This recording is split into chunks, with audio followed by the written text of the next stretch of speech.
Coming up on tonight's UAP News Show. Hunting UFOs, the crash retrieval whistleblowers. 72-hour countdown, Stephen Greer's Whistleblower Bombshell. Green Beret's shocking encounter with an extraterrestrial orb. And then we're going to go inside the Capitol, shakeup, Mike Turner's removal, and the possible connection to Havana syndrome. TMZ and Jeremy Corbell drop major UFO truths in Season 2 of UFO Revolution. And then Trump's big drone announcement looms as mysterious sightings spark alarm in New York. Hey there, beautiful souls. It's your girl, Allie, and we are back at it again for another episode of UAP Society's weekly UFO news show. I am stoked to get started, so without further ado, Justin, say hey. Greetings, cosmic enthusiast. It's Justin here. Let's dive right in. Up first, hunting UFOs, the crash retrieval whistleblowers. Kicking things off, Ross Coulthart just made a bombshell announcement. Air Force veteran and whistleblower Jake Barber has stepped forward to reveal his experiences working in a long-rumored UAP crash retrieval program. Among the jaw-dropping details, the recovery of an egg-shaped object unlike anything man-made. This was all revealed on the News Nation special called Hunting UFOs, the Crash Retrieval Whistleblower. Coulthart revealed never-seen-before footage of an alleged craft recovery and gave us insights into how these craft are actually controlled. And as if one whistleblower wasn't enough, the program featured exclusive interviews with 3 additional military insiders who backed up Jake's experiences as they too worked in similar covert operations. This is one you don't want to miss. Highly anticipated, lots of eyes on it. Let's get you caught up. Where they go, one of those that would raise your eyebrow is more of the transmedium characteristics, because things would come from the ground, like from the earth, from a ridge, from a mountain, or could pass through. So they come out of the ridge, out of a ridge. In the rare occasion, or let's say the hypothetical occasion, something of a non-human origin or source were to interface with the ground, you would deploy that same team. And that is the segue in how we got involved with this particular series.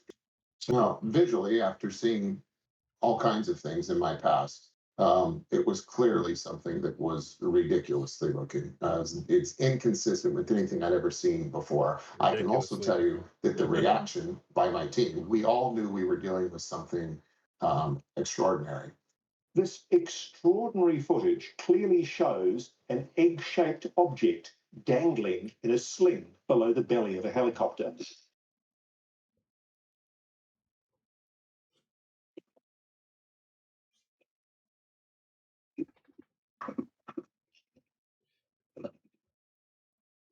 Let's slow this down to take a closer look. That's an egg-shaped UAP suspended from a 150-foot long line. We're told the craft is about 20 feet long. The egg suspended in a cradle. And look how careful the pilot is as they bring their precious cargo into land.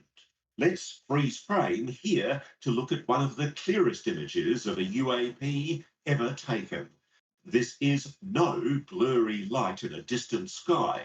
The source of the footage putting themselves at incredible risk to record this UAP retrieval.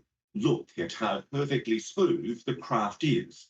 No markings at all, and no visible means of propulsion or way to see inside. Watch how it rolls, almost graceful as it hits the ground, despite being wrapped in the ropes and canvas from the... My. Now, there is so much more to that News Nation special. And I highly recommend that you go and watch the full thing. For sure. Because it's just more mind-blowing revelations, one after another. I think one of the hardest parts about putting the show together is when you have an epic 1-hour video like that. Yeah. And I have to decide, like, which 10 minutes are the most golden moments. And then even then, I feel weird because, like, a 10-minute clip seems really long. But at the same time, it's like, this stuff is so monumental and we've never heard this stuff spoken about from this type of person in this type of situation. So it's like hard to narrow it down. But yeah, like Justin said, highly recommend go and watch the entire thing. There were lots more nuggets in there, lots more interesting points, lots more things to consider. So definitely recommend going and checking out that whole thing. All right. So I feel like we should break down what we just saw a little bit. Go for it. So we have a tier 1 operator who is one of the most highly sought after individuals to be in the special forces. A pilot, a mechanic, he knows his stuff, and he's coming forward with video proof and making some pretty incredible claims. Not only is he making all these claims, but he also has other people that back him up. Mhm. And this is all just, it's mind blowing to me. I mean, it's amazing. I'm here for it. I'm glad he's come forward, and I'm glad that they've shown this video, because this video is very intriguing. Mhm. It's the first time that we have seen a up close video of a UAP, one that is, it's not blurry. It's not just a light out of focus in the sky, Right. and this It's a is, whole operation, like yeah, literally. yeah, exactly. Mhm. And he has the story that goes behind the video, and he has the people that verify who he is and verify his credentials. Mhm. So yeah, this is, I think this is definitely moving the conversation forward for sure.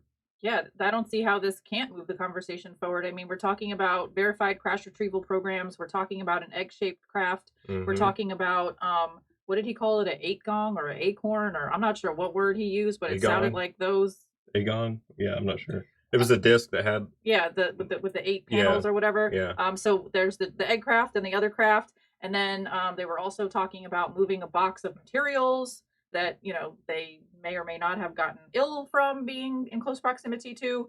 Um, Another thing that I thought was really important to highlight or to talk about was the whole emotional aspect that he hmm, encountered once he came into close proximity with this craft. Now, there's going to be a lot of people online saying a whole lot of things, and I'm not even going to address them or their thought processes. All I'm going to do is give you it from my perspective and my understanding and my hmm, point of view. Okay. yeah, So, what I'm hearing from that story is there was probably either an NHI being that was in that craft, or people have spoken about how the crafts themselves are alive and sentient and conscious. So I don't know if it was the being on the craft that was like exuding this emotional thing that he was experiencing, or if it was the craft that was exuding the emotional thing that he experienced. But either way, he experienced something emotional.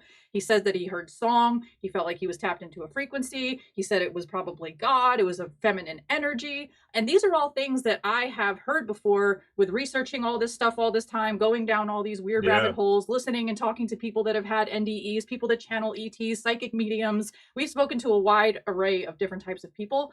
And yeah, exactly. they all say that, like, when you telepathically connect or communicate with these beings, it's like they're vibrating on such a high frequency and we're vibrating on such a low frequency that they have to like lower themselves and we have to somehow raise ourselves and meet in the middle in order to have that communication. So he probably felt that really, really high vibrational frequency from the craft or from the being on the craft. I'm not sure. But the point is that he physically felt it. And we've heard that kind of stuff before. We've Yeah, heard it from other there's people so that many have had encounters or abductions. It's right, like it's a literal right, vibration that they feel right. There's so many synchronicities a with lot. all the people that we have interviewed over on her other channel, Living Life Consciously with Hello Allie, if you want to go look it up. Anyway, there's tons of good, great interviews. And yeah, there's just so many synchronicities between all the different stories from those people and what Mhm. he has experienced, along with all the other experiencers that we've heard from. And Ross even It's brought up the really telepathy intriguing. tapes. He even brought that into it, and that's something that we've been Yeah, talking about yeah, ever since we, the telepathy tapes has dropped into our right. awareness. We're doing everything we can to push that out into everybody else's awareness too, because I just feel like it's like literally monumentally revolutionizing how us humans operate and all that. Right. So to me, this story is like the creme de la creme because it brings in aliens, it brings in consciousness, it brings in telepathy, it brings in how the government is lying to us. What else do you want? Right. You I mean, got a I don't know. video, you got proof. People always talk about, oh, show me the craft, show me the craft. Yeah. Well, here it is. Yeah. Here it And is. yep. There's going to be a lot of people saying, "Oh, it's just a egg on the end of a rope." Oh, we got big all whoop. kind of Humpty Dumpty But jokes and everything going on.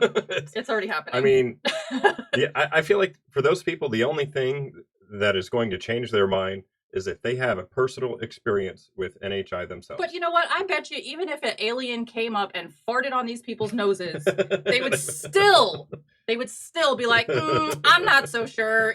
Maybe this is all just a psyop. Right? Meanwhile, they're I don't breathing know. in alien sharticles up their nose. Yeah, I just said sharticles.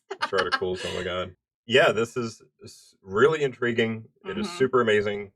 and I'm here for it. And I hope that there's more behind him that have similar stories that come out now, because according to Greer, we're just looking at the very, very tip of the iceberg, and there's a whole big chunk of ice underneath the water that is Right. yet to be revealed. So Right. stay tuned, because guarantee you we will keep you guys up to date on all of this. Yeah. And to learn more about who Jake Barber is, let's take a look at this next tweet that's from him. He says, "We're not alone. The skies are not classified and our consciousness can't be redacted. I encourage us all to look upward and look inward and to become the best versions of ourselves quickly. We need you. A new era awaits. Let's go." Such an awesome message. I know, right? Don't you just love like everything about that? And I know some, again, the skeptics and some people are gonna be like, "Oh, that sounds so woo. I don't know what he's talking about." Listen, you guys got some catching up to do. That's all I've got to say, really. Yeah, and I mean, he practices meditation. He's a jiu-jitsu guy. I probably said that wrong. That's okay. Jiu-jitsu. That's all right. Whatever. Anyway, we'll move on. So he's in tune with this kind of thing. And again, we've mentioned this on my show plenty of times before, that it's like, once you get a peek behind the veil, so to speak, once you have an encounter, once you see one of these things or come in close proximity or have a communication with them or something, once you die and come back to life, if you've had an NDE, once you cross that veil, the knowledge that you gain or the awareness that you gain on the other side comes back with you. And then that's where that ontological shock hits you. And you're like, whoa, wait a minute. This is not like reality is something totally different than what we've been led to believe. And then that's when you got to do the shadow work and the inner work to like unpack all that, peel back the layers of the onion, figure out where you've been programmed and conditioned and taught to believe things that probably are not true. Yeah. The programming is real, and it starts from all the as soon as you're born, you get slapped with a social security number, and that's where it begins. You become a product of the United States of America. You have a barcode. Yep. It's the programming is effective. Definitely. And it's very hard to go back on it. But man, when you come to some of these realizations, it's literally shocking. You have an ontological shock. Diana Pasulka talks about ontological shock all the time, and I mean, I'm glad that people are mentioning it. It's amazing. It is. It's liberating. And it's like once you take off the blinders, like you can't put them glasses back on anymore. It's like once you see behind the veil or figure out that there's more going on than what you've been led to believe your entire existence up until that point, stuff happens, things change. So exactly. And that's why we like having these conversations. That's why we love doing this kind of news show, because not everything is going to resonate or land with you right away. Some of the stuff we're saying, you might be like, meh, that's too much for me right now, and you may table it, and that's okay, because it's all right. You digest what you can digest, but maybe a little bit later on down the line, a little bit later on down in your journey, you're going to pick that back up again and go, oh, wait a minute, this does hold some weight to it. There is some truth to this. And then you start unraveling that. Trust me, this is like a whole process. Can you tell we've been doing this for a while? Like, can you tell? All right. Also equally intriguing is this next tweet from Astral that says, Jake Barber started writing a book under the ghostwriter name Alva Douglas, detailing a Black program and team. So far, only the first chapter has been released. Check it out in PDF format in the thread. So it looks like a pretty intriguing book. You'll probably get some insights as to some of the stuff that he's been through. He's writing with an alias as a ghostwriter, so it'll probably give him a little bit permission to be a little bit more honest than he might have been otherwise if he had put his actual name on it. So check that book out, and if you would like to, the link to it, along with all of the other sources featured in this show, can be found in the video description box below, so make sure to check that out. This News Nation show isn't the only cool thing happening today. To learn more, let's look at this next tweet from Kelly Chase that says, cancel all your plans because Saturday is shaping up to be a blockbuster. First, join us at 4 p.m. Eastern Time for a live-streamed Ask Me Anything with Leslie Keane, Gary Nolan, Hal Puthoff, and Jim Segala. Then at 8 p.m., catch Ross Cohart's interview with Air Force veteran Jake Barber on News Nation at 8 p.m. Eastern Time. That's the conversation worth paying attention to. So in case you didn't know about this Reddit talk or didn't have the time to catch it live, make sure to be on the lookout for it. And when you come across it, make sure to drop the link in the comment section below or in the Leto Files Discord server. Invite link can be found in the video description box below. Let's take a quick listen to Kelly Chase now. Doing the right thing and like trying to get our government to do the right thing. I don't think that that's ever like a complete waste of time or energy. And I don't want people to hear that. Like, that's not what I mean. But I do think that like we have to save ufology from disclosure. I think that that's critically important. Tell me more. Describe this. This is I've never heard it put that way. Please explain.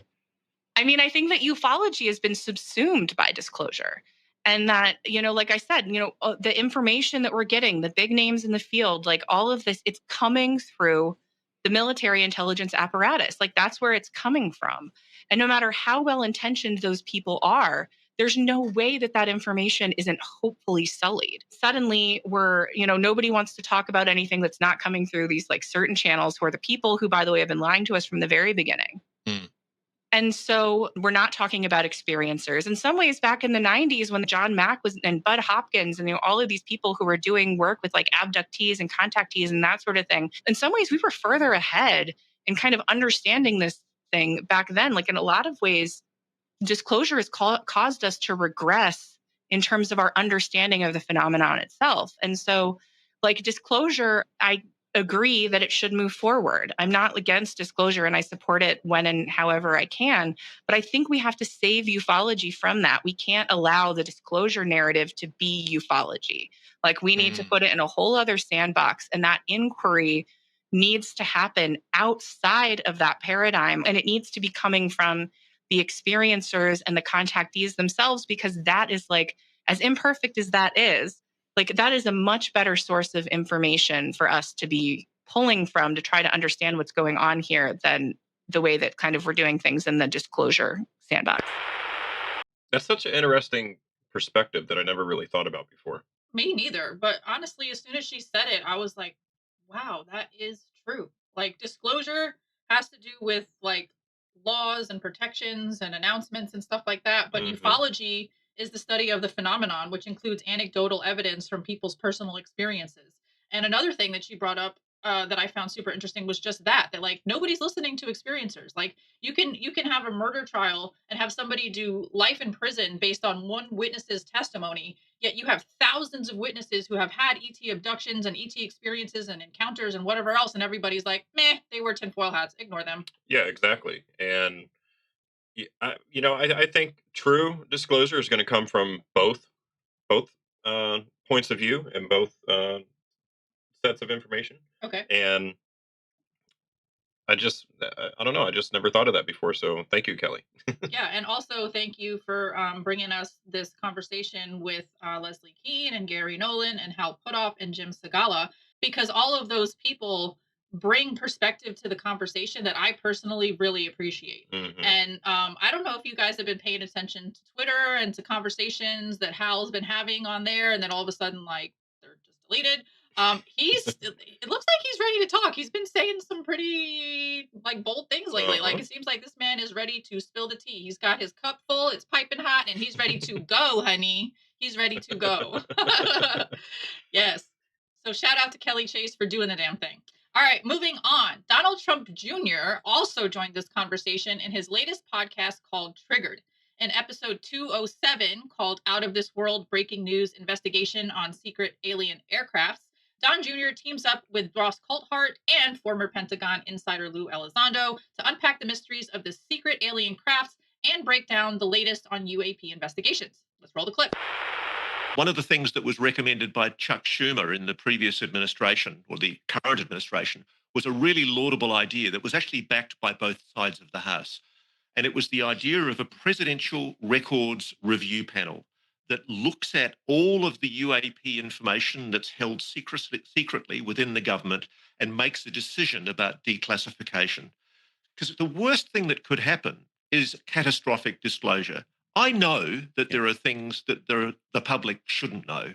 I mean, I'm aware of operations that are going on involving reverse engineering that I genuinely do accept shouldn't be made public. But there are other things that I think should be made public. And I think what's happened is the secrecy has been used as an excuse.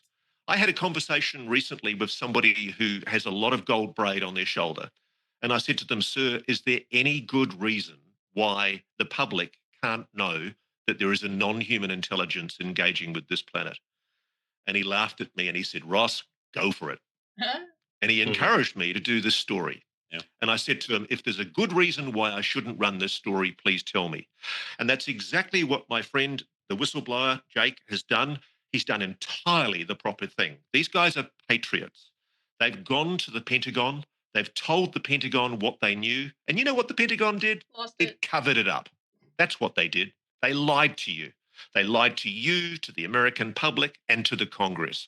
And worst of all, Don, they've lied to presidents. And I think that's just unforgivable. The thing that I would recommend is that there should be a reckoning.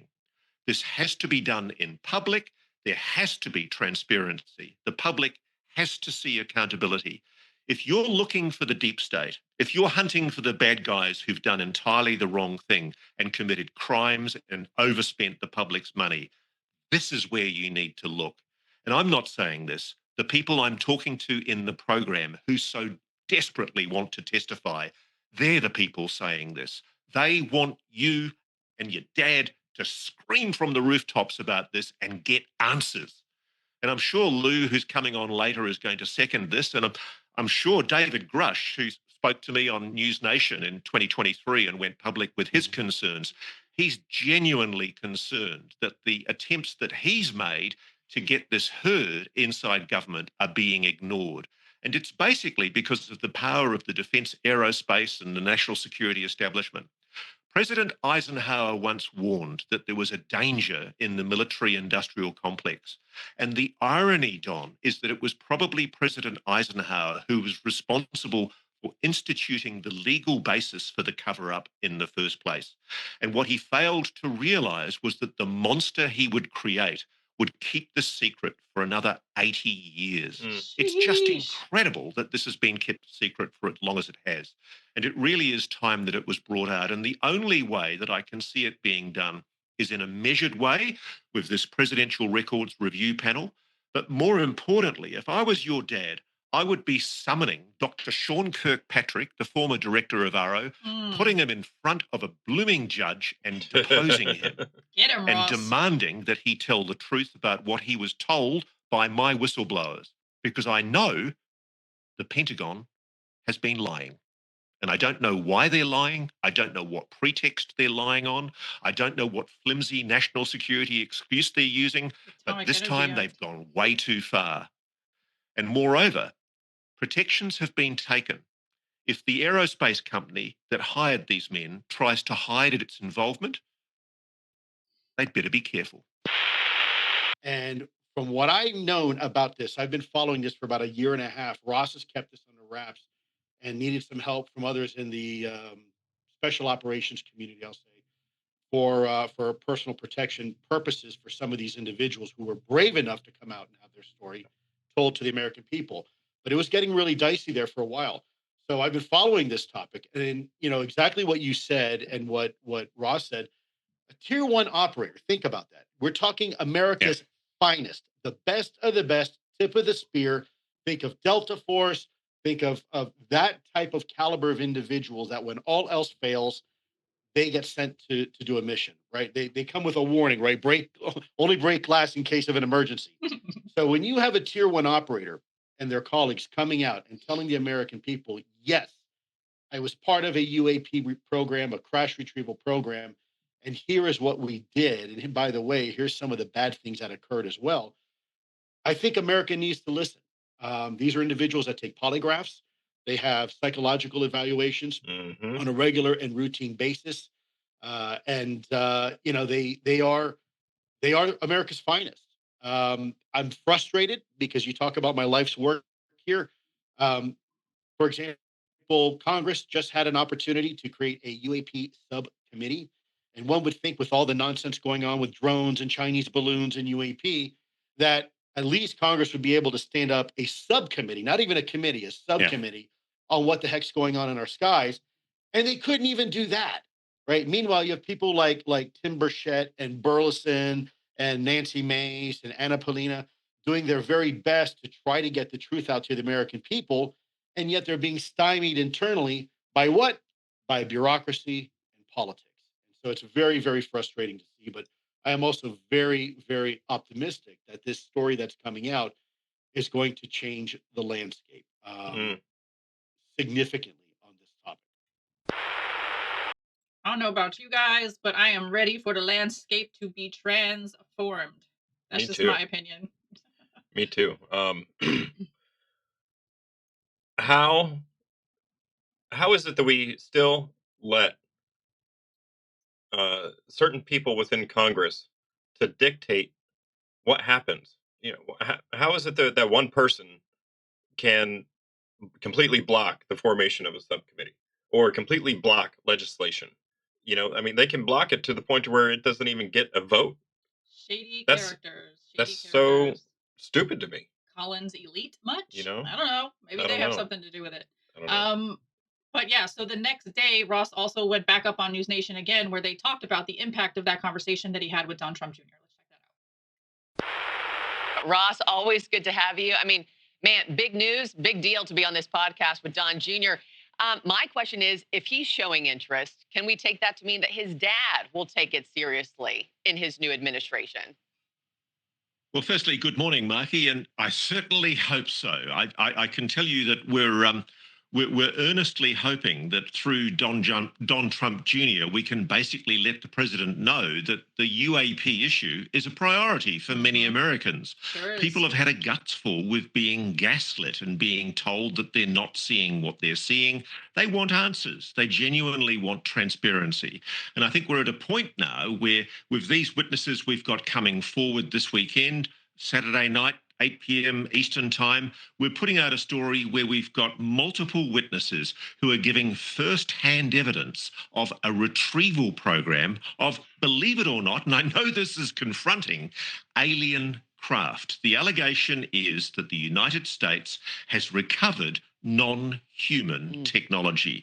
And I know that's mind-blowing, but for many Americans it will be confronting, but it's real, and it really is real. And I've been talking now for 2+ years to people who work inside this program, and they're really frustrated. They want America to know about this because they're very excited about these discoveries, and they think it's time the public knew. I mean, you broke this story, for us right here on News Nation with your sit-down interview with David Grush. You have another big special airing this weekend that you just mentioned.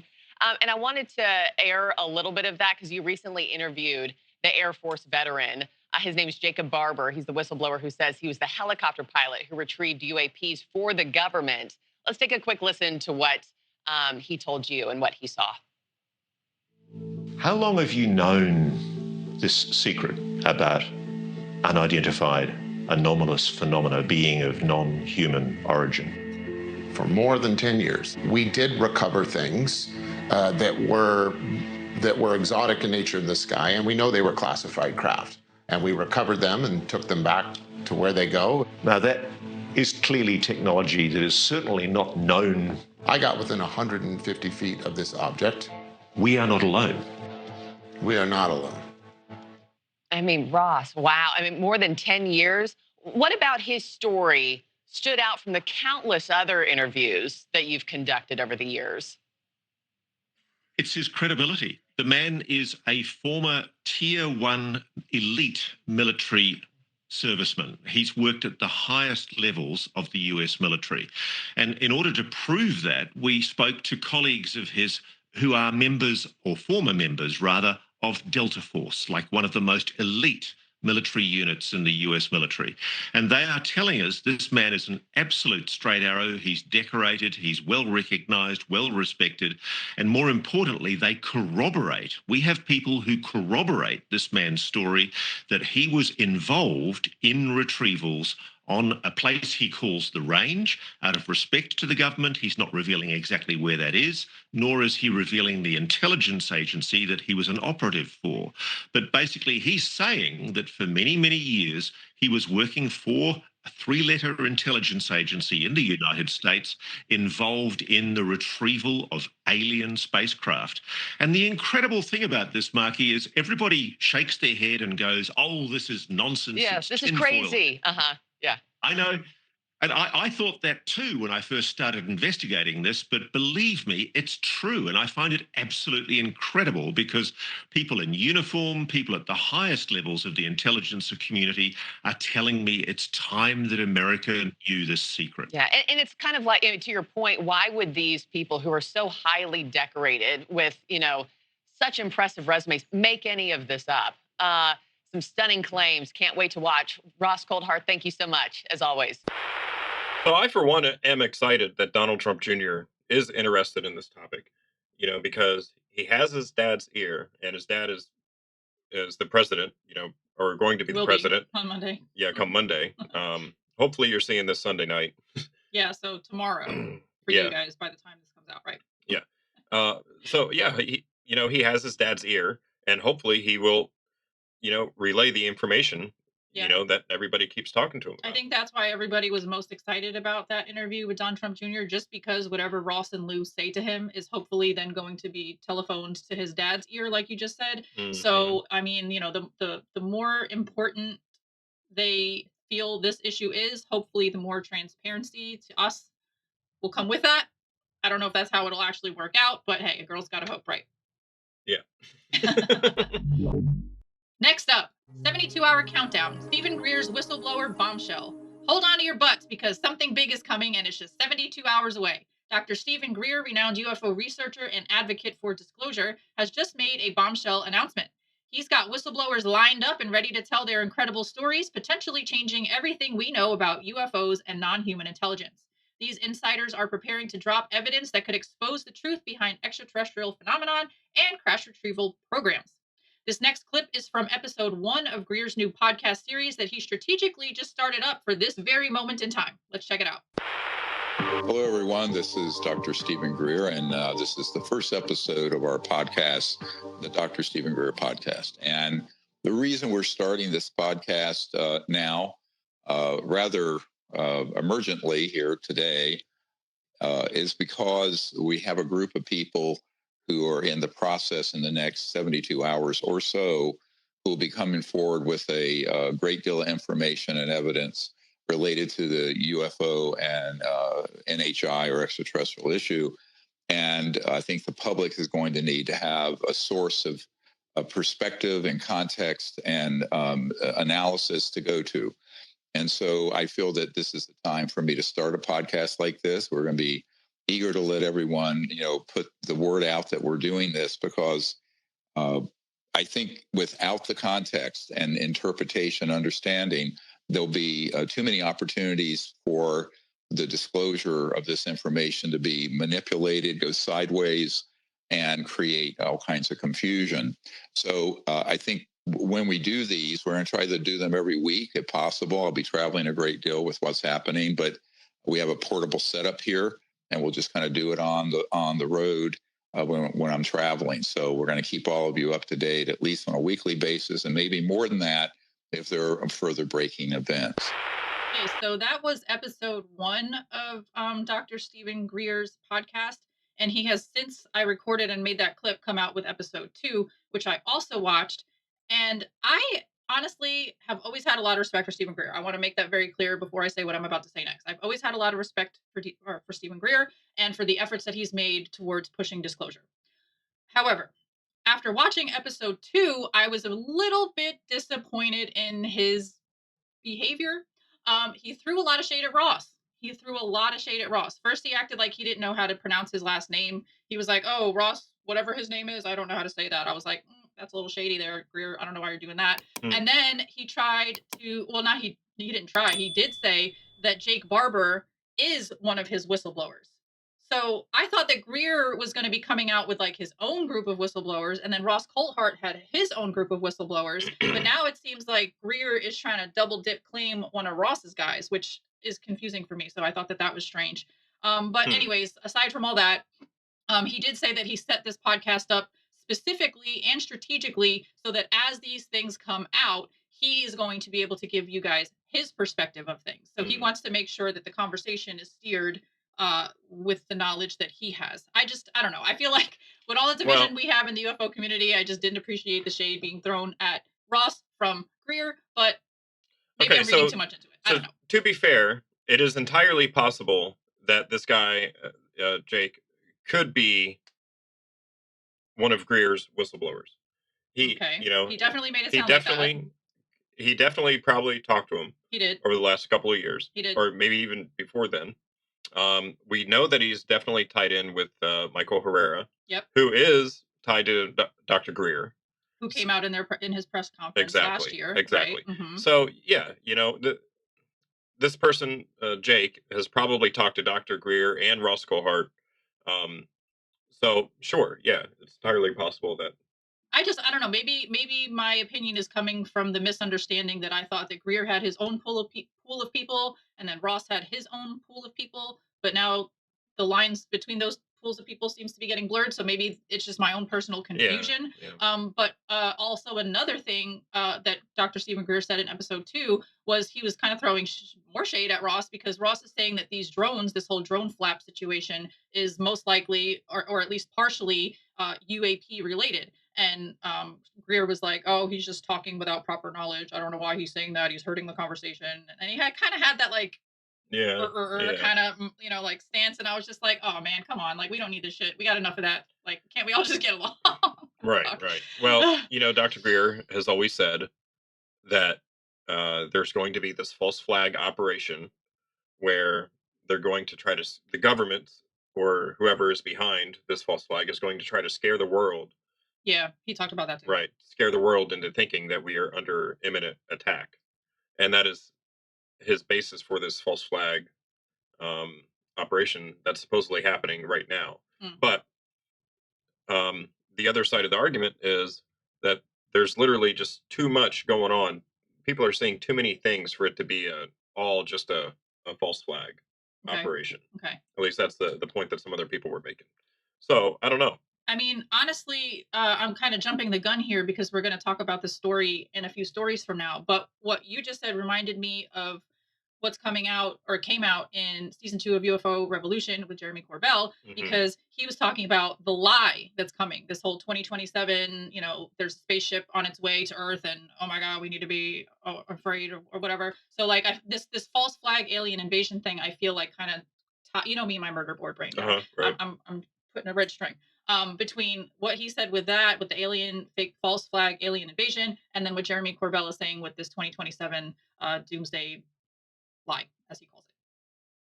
So yeah. You can't make this shit up. And again, I need to reiterate the fact that I really do respect Dr. Stephen Greer. I feel like he's been doing great things for the disclosure movement. We are avid CE5 participators or participants, whatever you want to call it.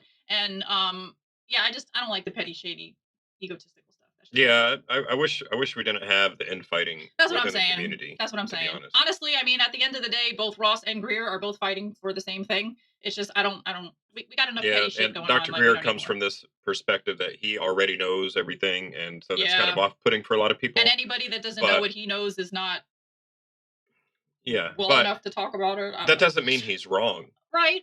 It's just the way that he goes about it. Can't we all just get along? Okay. I'm not saying he's right either. I don't know if he's right or wrong.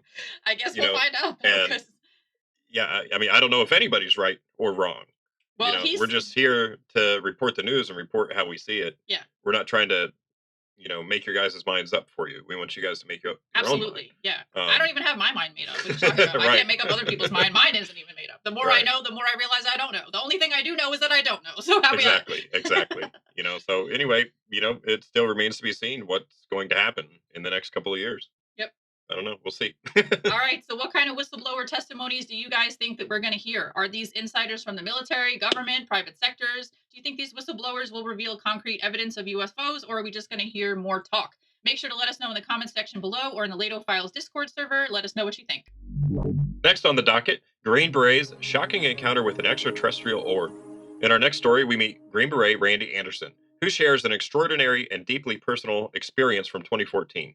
Randy, a decorated member of the U.S. Army Special Forces, was stationed at a classified facility when he encountered a levitating metallic orb, an event that not only reshaped his view of reality, but also underlined the urgency for public awareness of potentially off-world technology. This is one story you won't want to miss. Let's hear Randy's shocking revelation. Then what happens? A couple days into the training, we were doing really well. Me and this guy were doing very well. And we got pulled to the side at the end of the day on a regular training day. And we stayed after and we're talking with the cadre instructors. And somebody else had come into the room, and we thought we maybe were just getting some extra stuff because we were doing well. And they ended up telling us we're going to go check out some foreign weapons. We went to another part of the facility, went to another building. In that building, we went into an elevator. We took an elevator down, which that was the first odd thing, is that it felt like we went down significantly further than like you would think you would. I mean, it was just awkward. It just stood out. You went way underground. I don't know if it was way, but it was further down than like a few floors, Mm-hmm. So I don't know how far, I don't know how fast the elevator was going. I didn't know I needed to pay attention to it at the time. It's just something that stood out to me, that we were going underground. Yeah. And these are pretty well documented now across America, underground military facilities. And so, okay, so you're going underground. Did you know that there was an underground complex at Crane before this? Okay. Absolutely not. Nope, wasn't briefed on it, didn't know about it. Didn't have So what's going through your mind at this point? You're going down underground in an elevator with these random instructors. Well, at the end of the day, man, I'm a soldier and I do what I'm told. So I'm just following orders and just going and, okay, we're going to go here, go stand there, do this. But I'm observing, I'm kind of, it's starting to feel different, The mood has definitely become more serious. The people we were with seemed serious, and me and the other guy were just being quiet and not showing any emotion as we're trained to do. So we get under there, door opens, we go through a security type checkpoint. I remember the first thing that stood out to me was that it was significantly more modern than everything up top. Yep. And that was odd. The lighting and everything seemed more modern, just seemed more upkept. Yeah, kind of state of the art. Mm-hmm. It was very streamlined how things operated down there. So you could tell it was like very regimented. Just like you walk on this, everybody walked on the right side to go down the hall. Like people coming this way walked on their right. Mm-hmm. It's just, and there was like a line on the wall that you followed to different areas. You know how like the hospitals sometimes have like a line to follow to the emergency room. It was kind of that seemed like it was that. I mean, I wasn't 100% paying attention to that. I was just had observed it upon getting under there or getting down there. We moved through a security checkpoint, and then we started looking at some foreign weapons stuff, and they were telling us about some Russian and Chinese weapon systems that were captured. I don't want to go too into the details on this stuff. It's still within too kind of close proximity to that. Sure. That I don't want to go too far. But basically, it was pretty advanced stuff that they had been using that was captured, probably, I would assume, by agency types that were operating in the area and had come across stuff that had seemed exotic. It wasn't anything that would strike me as beyond what I'd expect us to find or people to have the capability of making. But it was interesting for sure. Just the type of ammunition and the way the weapon systems operated. There was some kind of exotic, unconventional. Yeah, unconventional. Yeah, I would say not so much exotic, but unconventional for sure. Well, okay, so you're looking at this exotic, or not exotic, but unconventional adversary technology. Yes. And again, it was really interesting, and I think we came up with a couple ideas of what we thought about it and purpose and functionality, and then they kind of, the two guys we were with spoke for a little bit. We ended up going through another security checkpoint, which that was odd because we had already gone through a significant level of security, and so I thought that was odd. This was more like going into a skiff. Okay. After that, we moved on down another hallway and got into an area that had a marking on the wall and said off-world technology. It said off-world technology. The sign on the door. That's insane. So immediately my bells go off. Was it engraved? Or was it? No, it was. Did it look like it was written in marker or something? No, or it was. But it wasn't like it was like permanent. It was like somebody like stuck a placard in, kind of. Okay. So I don't know. It could have been a setup. It could have been something just thrown together. Sure. But it could have been something that's just how they had. But it said off-world technology. Yeah, that obviously immediately started to feel what the fuck is going on, right? Yeah. So me and the guy are looking at each other. The other guy that's there, he's another Green Beret. We're like, fuck, kind of giving each other that look. And yeah, that was where the weird shit started. So yeah, we go into the room, and the one room, these significantly higher level of technology, like the lighting even looked, everything was just, it was more, it was just a different vibe, man. I don't know how else to describe it. Like I said, the lighting was different. The walls had like maybe, I would assume, some type of Faraday material. Like everything was just a higher level of detail. Yeah. The first object was a metallic basketball-sized sphere, and it was above a podium, and looked like it was just levitating above the podium. Levitating above the podium. Mhm. So there was space between the sphere Yes. and the podium itself. Correct. And I remember at one point, like, trying to angle myself, like, what? How is that? Do you think it could have been some sort of magnetic Maybe. levitation? Okay. Maybe, yeah. But it's just levitating there. It was just levitating Did it above look like a prosaic, like this wood table where if you were to, touch it, it would act like a normal object? Did it look holographic? What did it look like? So, okay, that's a good question. What stood out to me was the way the metal looked. It looked unnatural. Mm. And I talked with Gerb about this, and he kind of dug in on this. I mean, I'm like, dude, I don't know how to describe it. Yeah. All I can tell you is it didn't look natural. It didn't look like anything I could compare it to. Interesting. Yeah. So look, it almost looked like off-world. It fit the bill. Yeah. And then also there was and this could have been anxiety or anything else, but the energy in the room, man, was just different. That's Very so interesting. account, right? I mean, what would you do if you came across something like that? I don't know. I'd probably be stuck, like trying to figure it out. But Right. like he said, he's a soldier that's trained to not show emotion, to just do what he's told. If they tell you to go there, you go there. If they tell you to jump, you say how high, kind of situation. So he can't even like sit there and go, "Holy crap, what the fuck is that?" He can't like express himself and like try to figure it out and ask questions because then you don't have that job anymore. So all right, so let me get this straight. Go for it. He went into this facility, and he goes really far underground in this elevator. And they've already gone through a bunch of security just to get to that point, and then they have to go through another level of security just to get into this quote unquote skiff. Right. And in there's a sign on a door that says off-world technology. And he goes into this room, and there's a levitating orb. Yep, you got it.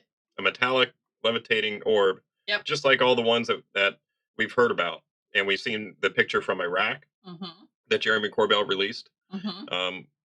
And here's one of those metallic spheres just levitating. I mean, yeah. So, I mean, it's a very interesting account. I think it's really cool I have that so many Jesse questions. Michaels brought us this story, especially with all of the other things that are happening right now. This kind of testimony, this kind of story, this kind of firsthand, encounter is really, really weighty, in my opinion. And a lot of the things he said like resonated with me in the sense that like it was like something that I had heard before, like when he was talking about, because we're under the assumption that they were in a dump, right, a deep underground military base, and that's a really big synchronicity to the interview we just did right before we recorded the show, because we were talking to Jock Doubleday about dumps. Anyways, I digress. Getting back to the story, so he was talking about the fact that he was under the assumption that he was in a dump, and the hallways were aligned in such a way that like there's literally like lines on the ground or like arrows showing you which way to go. There's an understood, it's kind of like a highway where, if you're on the right side, you go this way. If you're, it's just like there's like directional situation going on. And that reminded me of Tony Rodriguez's story and about the secret space program, because he said that when he went to these off-world facilities or underground facilities, he wasn't even sure 100% where he was, because they don't tell you where you're being taken. They just take you there. That it was the same kind of thing. It was like this long concrete hallway with arrows on the ground, and it was very, like you don't even look at the people walking past you, and it's very like a cold environment. And there were every time I mention the secret space program, I lose a couple people, but that's okay. Y'all will come around to that eventually with all this other stuff coming around. Hopefully, maybe, who knows? But yeah, so I tied it to that. It's just a very interesting account. I mean, I love hearing these kinds of things, because every time I hear a different kind of story like this, I connect it to 10 other things I've already heard of and that live in my head rent free. And then I learn new things also. So I'm here for it. Yeah. There's been some theory that's been speculated about his account or his experience, and what? That some people have speculated that it was a test for him to see if he was going to be able to be a part of some kind of program. I wonder if he passed. Yeah, I don't know. I mean, it's like a trial test. You're in this test, and you don't know that you're in this test. Right. Yeah, or this interview, and you don't know that you're in the interview. So they're gauging your reaction to see if you can handle this kind of job. Is that what you're trying to say? Pretty much. Okay, I think so. it. Yeah. Yeah. Okay, to be led into some other type of program, maybe crash retrieval. I don't know. But all these people coming out, and with Ross's interview that just got released the day before Donald Trump takes office again, and he's talking to Trump Jr. Mhm. You It all know, seems very and conveniently timed. right, and Strategically timed, not conveniently timed. all these changes are going to be happening within the Department of Defense. Um, and all these other changes that have happened in Congress. Um, I don't think it's a coincidence. I think this is all planned. So do I. I think we are. Is this controlled disclosure, you think? I think it could be part of the process of think so? controlled disclosure. Yeah. Because Ross keeps mentioning catastrophic disclosure and how we don't want that. So maybe this is their efforts to make it like a controlled disclosure Right, situation, so it's right. not just like spaghetti thrown at the wall, still hot. Yeah. Hmm. Yeah. I don't know. It's very interesting. It's all. I'm here for it.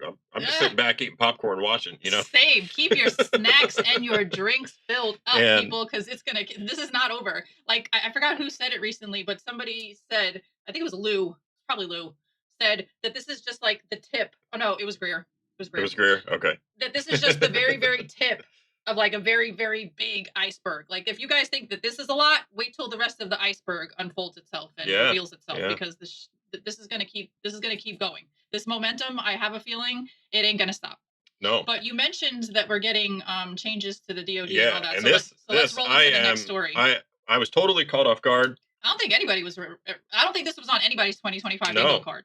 Anybody. I was totally caught off guard by this, but man, am I happy to hear this. All right, well, let's All right. roll into it. Next Okay. up, inside the Capitol shakeup, Mike Turner's removal and the possible connection to Havana syndrome. Say Yay. what? We got one of the roadblocks out of the way. All right, big news out of Capitol Hill. Rep. Mike Turner's sudden removal as chairman of the House Select Committee on Intelligence has sent shockwaves through Washington, D.C., and it's not just about politics. This has major implications for UAP disclosure efforts. While some members of the UAP caucus are optimistic that his ousting might accelerate transparency and progress, others remain uncertain about the future. But there's a twist. 3 sources have revealed concerns surrounding Havana syndrome were partly behind this bold move. What does this mean for the future of UAP investigations, and what is going on? Yep. All right, go ahead. Read the tweet. Okay, a tweet from Askapol UAP says, the inglorious ouster of Mike Turner as Intel chair is sending shockwaves across the Capitol. Some on UAP caucus say it will help disclosure efforts. Others, let's stay tuned. Just want to say what's up. As you can see, the Capitol is getting prepared for inauguration. That's what these checkpoints are. But the Capitol, we just got some huge news dropped on us. It's insane that Mike Turner was pushed out as chairman of Intel. That just does not happen. At Askapol, we're going to be having some updates, talking to some lawmakers about it. But yeah, many are just stunned because this doesn't happen. Chairmen rarely to never get pushed out unless they're under a huge scandal, like Senator Menendez was last year.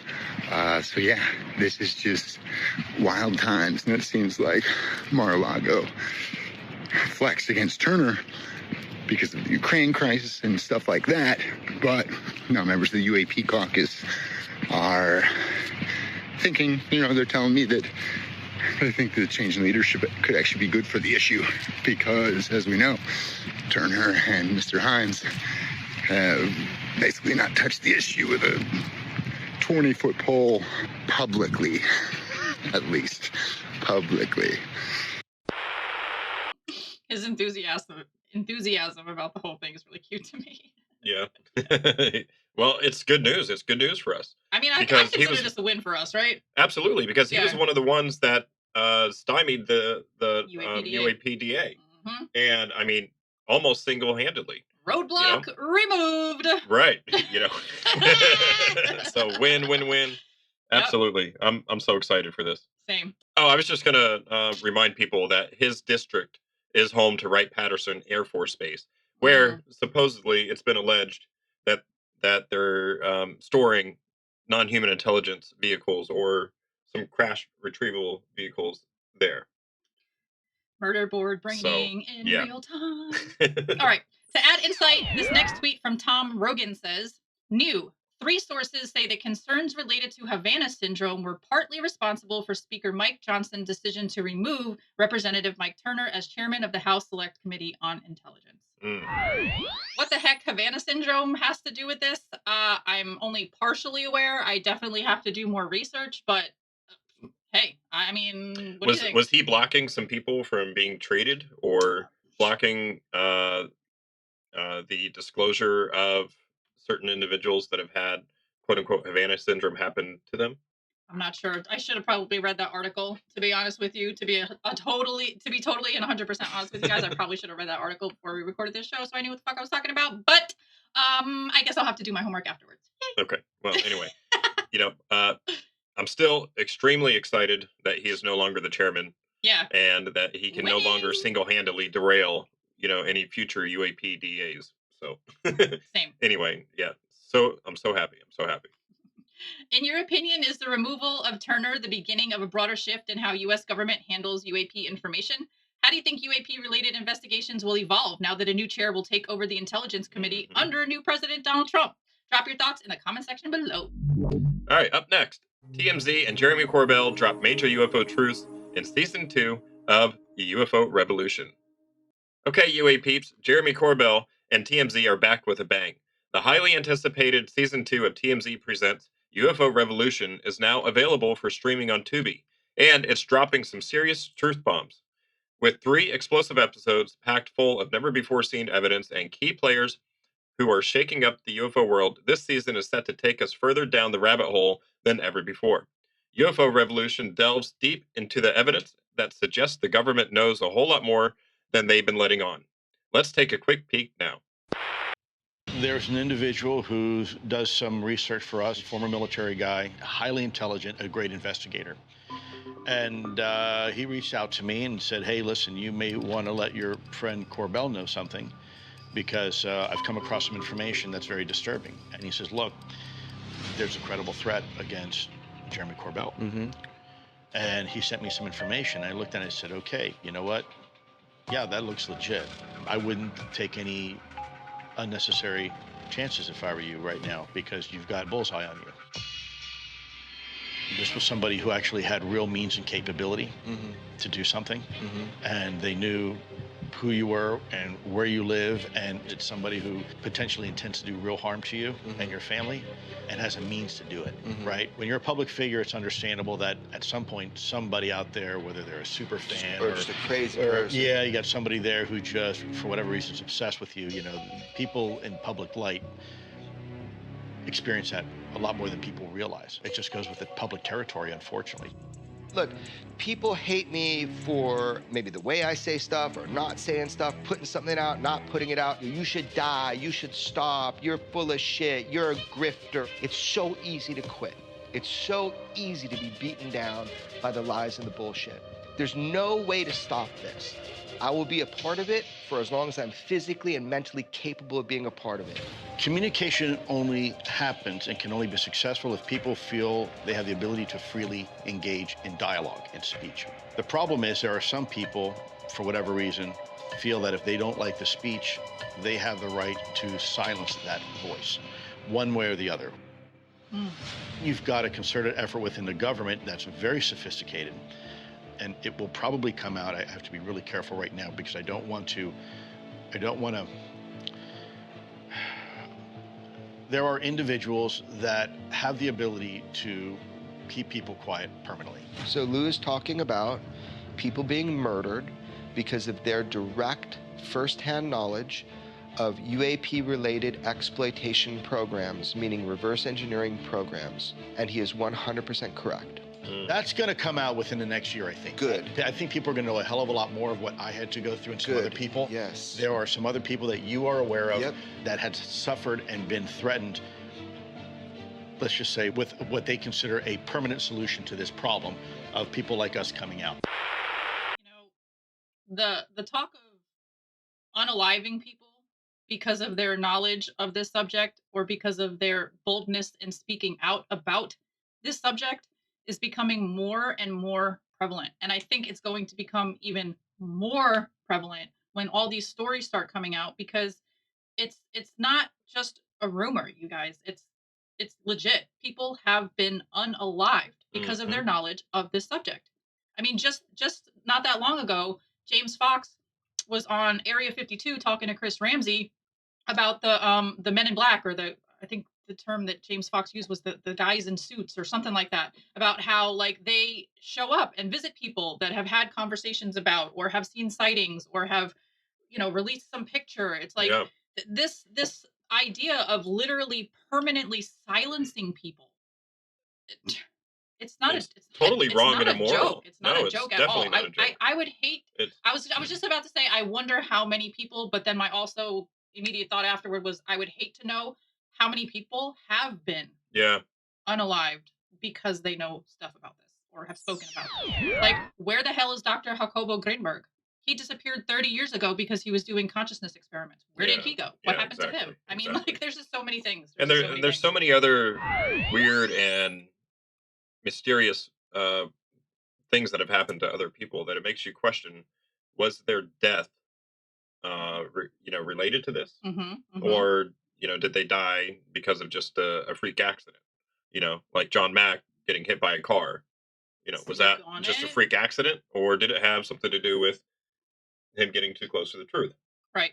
And this also can be murder board tied to the whole Havana syndrome thing, because like you just said, what if they didn't necessarily like unalive somebody, but they knocked him with an energy weapon, to the point knocked him up with an energy weapon real quick, not knocked him up. That sounds like you got someone pregnant. Sorry guys, let me rephrase that. Hit them with an energy blast. Yeah, hit them with an energy weapon, right? Jesus. And mess them up in an effort to do the same thing, to like give them like a warning. Like that lady was talking about how she was just in her laundry room doing laundry, and through the window that she was standing next to, she felt like something pressurized hit the side of her, not like hit like smack, but like a pressure was applied to the side of her head, and then she had a splitting migraine and all this other stuff. Ringing in her ears. So what's up with that? Yeah. What's up with that? I mean, that's what Havana syndrome is. Supposedly, if you get too close to a craft, you have some form of radiation enter your body and completely affect you. And they conflate that with Havana syndrome. But Havana syndrome, I think, is the deliberate attack on somebody using some kind of energy weapon from a foreign adversary. Yeah. The whole thing is mind-blowing to me that they would even go that far as to kill people over this topic. And I'm thinking of a post that I recently saw on one of the servers that I frequent. I can't remember which one it was, but basically I have a list of people that like all of a sudden just had either got hit by a car or had a heart attack all of a sudden, or were drinking coffee at a cafe and all of a sudden just died on the table because maybe they were poisoned by something. Yeah, right. Yeah. There's literally I'll pop it up because I don't have the list memorized, but I'll put it on the screen for you guys to see. There's a whole mess of people that have like, I mean, let's even talk about, and I'm gonna conflate a little bit here, Princess Diana, JFK, Marilyn Monroe. We could even throw them on this list. Oh, absolutely, 100%. I mean, I for one think that JFK was taken out specifically because he was getting ready to reveal to the Russians what they knew about NHI, or what they knew about these objects that are in our sky. Yeah, we've spoken about this a few times on the show before. And I think he told Marilyn Monroe what he knew, and that's why they took her out. Yep. I mean, it's all related, I think. It is all related. And I feel like that's part of the reason why the government has been keeping the secret for 70, 80 years now, since before even Roswell happened in 1947. Because once you, here's the thing about lying, guys. Once you tell a lie, you got to keep telling more lies to keep up with that original lie, right? So this has been a snowball effect over decades, over at least 3, 4, maybe even 5 generations worth of people. Yeah. I mean, think about that. That's wild. It is wild. Oof, we just went off on a whole tangent we did. Sorry. No, but I mean that's what Lou and Jeremy were talking about. They were talking about that people are threatening Jeremy's life. Yeah. And like we also said in UFO Revolution season 2, which I haven't watched all of the episodes yet. So I need to do that. That's also on my list of things to do. There's so much happening right now. It's hard to keep up. Literally. Yeah. Literally. Yeah. But he was talking about the whole lie that the government is getting ready to tell people about how there's this like looming threat that's approaching Earth and they're going to arrive by, you know, whatever year or whatever. And that how that also ties in again to the Greer thing about how the government is planning some kind of false flag alien invasion thing because how do you control a population?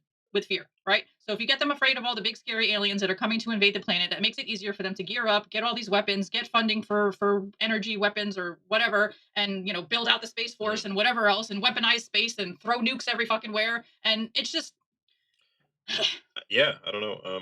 I mean, okay, so just to throw it out there, I had a thought while you were saying that. Okay, go ahead. How does he know that the lie is the truth? How does he know? What? So how does he know that they are going to be telling a lie? What information did he receive that led him to that conclusion that the government is going to be telling a lie, that there's a craft coming? My thought is, could that information that was fed to him, could that be a misdirection? So that when, okay, let's hype. I'm trying to follow Okay, you here. all right, follow my train of thought here. I'm trying. All right, let's hypothesize that there actually could be a craft coming on its way to Earth. Okay, and let's just suppose that that is 100% real. Okay. And it's a fact that that's happening. Okay. What if their way of getting out in front of that information is to stow doubt in people's minds that that is a lie that's going to be told? What if that in and of itself is a misdirection? Wow. I don't know. Because if that is true, if it were true that there is something coming, one way that you don't want everybody knowing about it ahead of time is to stow a doubt that there's a lie going to be told. But I mean, like, digressing off that track a little bit, I don't know. There have been a lot of people talking about 2027 for a long time. Yeah. Channelers have been talking about it. Mediums have been talking about it. Regular smuggler Joe Schmoes have been talking about it. UFOlogists have been talking about it. Scientists have been talking about it. What is this 2027 thing? And I think it was Patrick that did a video recently on Beret, obviously, where he thinks that the source from this rumor came from John Ramirez, CIA agent. And maybe that's where it started in terms of like us being privy to it, but obviously he got it from somewhere too. So like, where is this information coming from? WTF is happening, you guys. WTF. Right. I mean, both possibilities could be true, or both things could be a possibility. That one, it could be a lie that's getting ready to be told, and that's all it is. It's just a lie. Or it could also be true or real that there is some kind of craft on its way. We shall I don't know. That's been my favorite phrase lately because there are so many ideas being thrown around and so many potential outcomes and possibilities and things to be said and things to happen. And I'm just like, well, we shall see. Let me keep my popcorn filled because this show is just getting started. And, always take information with a grain of salt. And use discernment. And, keep what resonates with you and what makes sense to you. Yeah. And that's really all we can do, in my opinion, is just use our own discernment and try to figure out what resonates with us and what doesn't. Yep. Good point. Yeah. All right, let's wrap this up. Go watch season 2 of UFO Revolution and let us know what you think. Right. And last but not least, Trump's big drone announcement looms as mysterious sightings spark alarm in New York. Okay, guys, the ongoing drone flap is heating up and the plot thickens. Suffolk County, New York is experiencing an alarming number of drone sightings over Gabreski Airport in West Hampton, and local law enforcement is on high alert. Who's behind these mysterious flying objects, and what are they doing near such sensitive areas? With President-elect Trump promising a major drone announcement just one day after his inauguration, we're on the edge of our seats, waiting for answers. There is still a lot of mystery surrounding the drone sightings across the skies of the Northeast. Just after the new year, officials say an airport in West Hampton, New York, saw repeated drone sightings, including right over the runways. So they took steps to do something about it. And this comes after President-elect Trump last month vowed to release a full report on the sightings once he takes office Monday. I'm going to give you a report on drones about one day into the administration, because I think it's ridiculous that they're not telling you about what's going on with the drones. All right, senior correspondent Laura Ingalls live for us in New York. So, Laura, what more do we know about these so-called drone detection systems? Hey, Nicole. Well, we are standing right outside the Francis Gorbeski Airport. We're in Suffolk County on New York's Long Island and West Hampton. And this is where officials have been reporting a very unusual amount of sightings around this airport. Our photographer, Greg, is going to push in and show you the control tower because that is where some of these calls have been dealt with.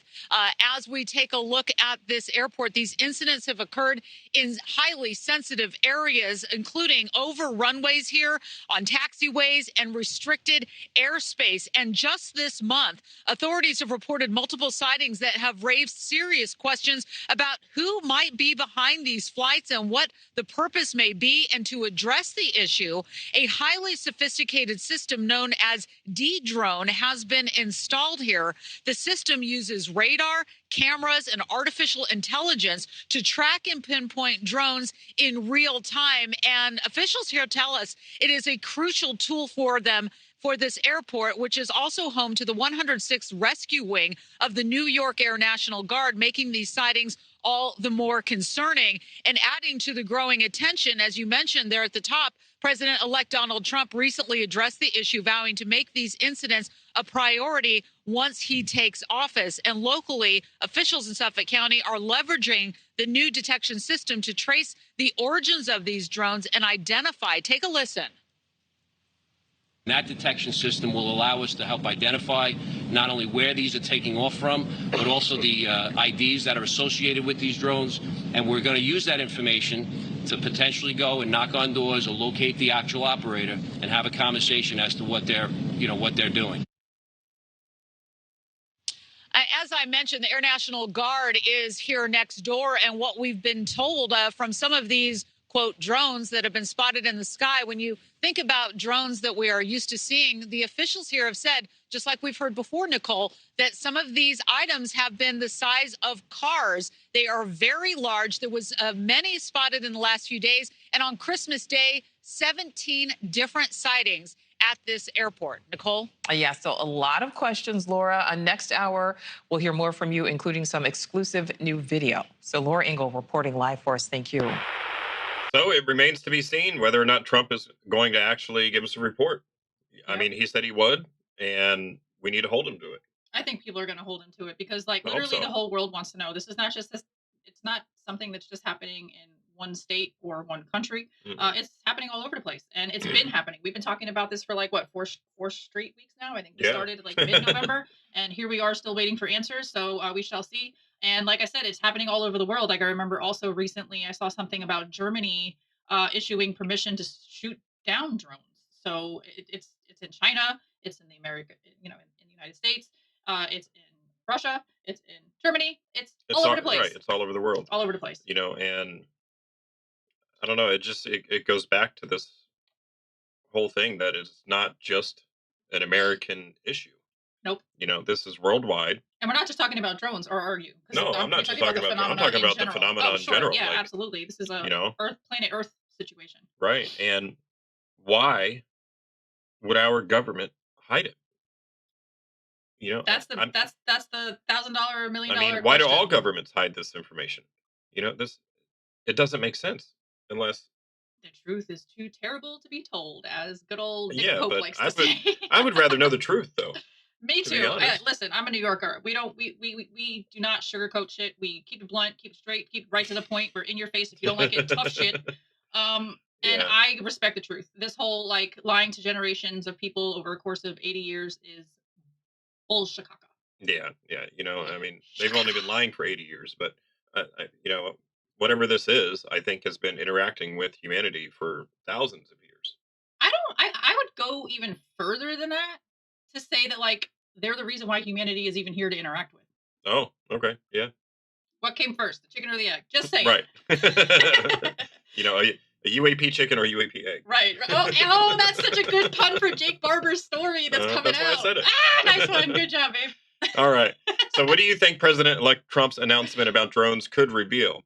Could it be related to the UFOs or non-human technology? Are these drone sightings part of a larger trend of unexplained aerial phenomena? Let us know what you think in the comment section below. And that concludes this week's UAP Society's UAP News Show. Thank you so much for hanging out with us. And while you're here, please do us a favor and smash that like button, click subscribe, ring our little notification bell, drop a lovely comment down below, and share this video with your family and friends to help us spread the good word.